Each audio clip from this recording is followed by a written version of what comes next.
রাতের সংবাদে আপনাকে স্বাগতম। প্রথমে জানিয়ে দিচ্ছি সংবাদ শিরোনাম। গাজায় ইয়েলো লাইন অতিক্রমের অভিযোগে আবারও 2 ফিলিস্তিনিকে গুলি করে হত্যা করেছে ইসরায়েলি বাহিনী।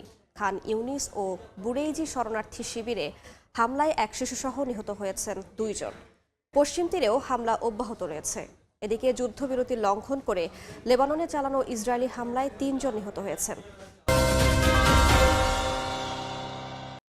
রাশিয়ার বড় আকারের ক্ষেপণাস্ত্র ও ড্রোন হামলায় কেঁপে উঠেছে ইউক্রেন। দিনিপ্রো ও জাপোরিঝিয়ায় নিহত অন্তত 11 জন, হতাহত বেশ কয়েকজন। হামলায় ক্ষতিগ্রস্ত হয়েছে বিদ্যুৎ ও গ্যাস সরবরাহ ব্যবস্থা। এরই মধ্যে এক মাসের রেকর্ড 21,000-এরও বেশি ইউক্রেনীয় সেনা দায়িত্ব ছেড়ে পালিয়েছে বলে জানিয়েছে গণমাধ্যম। সরকারি অচলাবস্থা কাটিয়ে উঠতে না পারলে 20% ফ্লাইট বন্ধ রাখা হবে বলে জানিয়েছেন মার্কিন পরিবহন মন্ত্রী শন ডাফি। একই সঙ্গে সাময়িকভাবে খাদ্য সহায়তা তহবিল স্থগিত রাখার অনুমতি দিয়েছেন আদালত। পরিস্থিতি সামাল দিতে স্বাস্থ্য বীমার অর্থ সরকারি তহবিলের পরিবর্তে সরাসরি সাধারণ মানুষের কাছে পৌঁছে দিতে রিপাবলিকানদের প্রতি আহ্বান জানিয়েছেন প্রেসিডেন্ট ট্রাম্প। যুক্তরাষ্ট্রের আগামী নির্বাচনের প্রেসিডেন্ট পদের জন্য লড়তে পারেন বর্তমান vice president JD Vance. Republican দল তাকে সমর্থন দিতে পারে বলে জানিয়েছেন পররাষ্ট্রমন্ত্রী মার্কো রুবিও। ট্রাম্প প্রশাসনের ঘনিষ্ঠদের বরাতে গণমাধ্যম পলিটিকো জানায়, ডোনাল্ড ট্রাম্পও রিপাবলিকান পার্টি থেকে পরবর্তী মার্কিন প্রেসিডেন্ট পদপ্রার্থী হিসেবে ভ্যান্স বা রুবিওকেই এগিয়ে রাখতে চান। এবার শুনবেন বিস্তারিত। ডেমোক্রেট ও রিপাবলিকানদের মতবিরোধে 39 দিন ধরে বন্ধ সরকারি কার্যক্রম মারাত্মক প্রভাব পড়তে শুরু করেছে মার্কিন অর্থনীতিতে। খরচ বাঁচাতে কর্মী ছাঁটাই, বেতন আটকে দেয়া, সরকারি তহবিল স্থগিতের মতো বড় বড় সিদ্ধান্ত নেওয়া হচ্ছে। এমনকি কমিয়ে আনা হচ্ছে ফ্লাইটের সংখ্যাও। বড় এয়ারলাইন্সগুলো বলছে প্রাথমিকভাবে ফ্লাইট বাতিলের ফলে বড় ধরনের সমস্যা হবে না। তবে আমেরিকান এয়ারলাইন্সের সিইও রবার্ট আইজম সতর্ক করেছেন, সময়ের সঙ্গে বাড়তে পারে এই বাতিলের হার, যা নতুন করে ভোগান্তি বাড়াতে পারে বলেও শঙ্কা প্রকাশ করেন তিনি।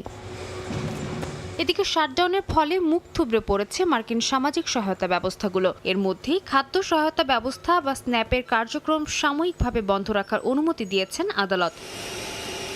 সিনেটে তর্ক বিতর্ক এড়িয়ে স্বাস্থ্য বীমা সংক্রান্ত ফেডারেল অর্থ সরাসরি নাগরিকদের কাছে পাঠানোর প্রস্তাব দিয়েছেন ট্রাম্প। সামাজিক যোগাযোগ মাধ্যমে এক পোস্টে তিনি রিপাবলিকানদের এই আহ্বান জানান। একই সঙ্গে প্রেসিডেন্ট ট্রাম্প আবারও সিনেটে ফিলিবাস্টার নীতি বাতিলের মাধ্যমে এই অচলাবস্থার অবসান ঘটানোর আহ্বান জানান।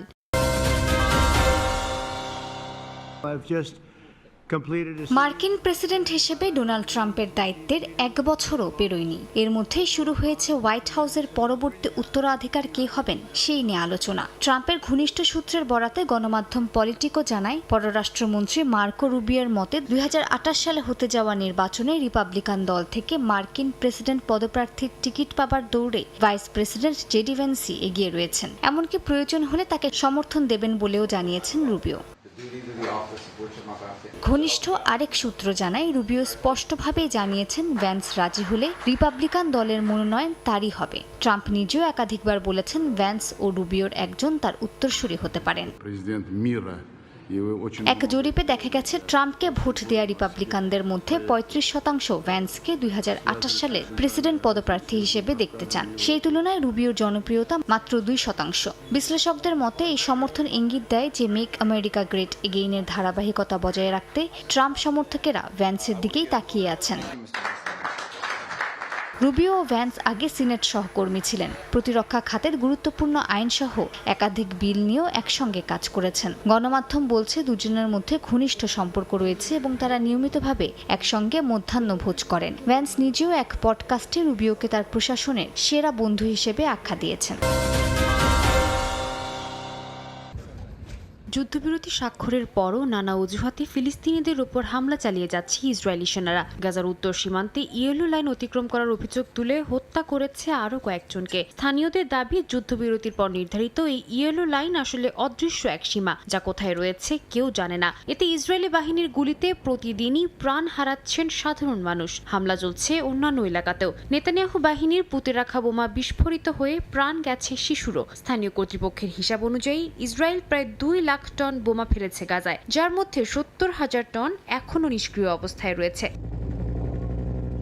পশ্চিম তীরেও বাড়ছে সহিংসতা। জেনিনের দক্ষিণ পূর্বাঞ্চলের রাবা গ্রামে ফিলিস্তিনিদের বাড়ি ঘরে হামলা চালায় ইসরায়েলি বসতি স্থাপনকারীরা। তাদের সহায়তা করছে নেতানিয়াহু সেনারা। জাতিসংঘের তথ্য বলছে, সেপ্টেম্বর থেকে পশ্চিম তীরের 70টি গ্রামে 126টি সহিংস হামলা হয়েছে। পুড়ে গেছে 4000-এরও বেশি জলপাই গাছ।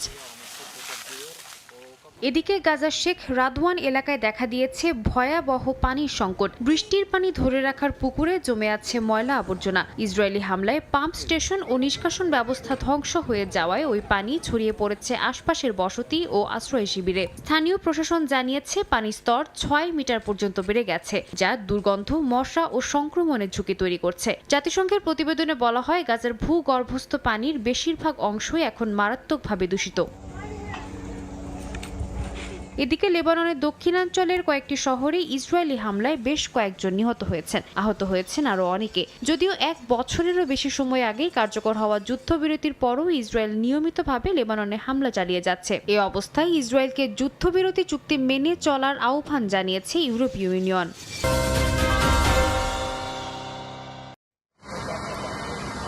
রাতভর 25টিরও বেশি এলাকায় ক্ষেপণাস্ত্র ও ড্রোন হামলা চালায় রাশিয়া। ইউক্রেন জানায়, দেশজুড়ে 450টিরও বেশি ড্রোন ও 45টি ক্ষেপণাস্ত্র নিক্ষেপ করা হয়েছে।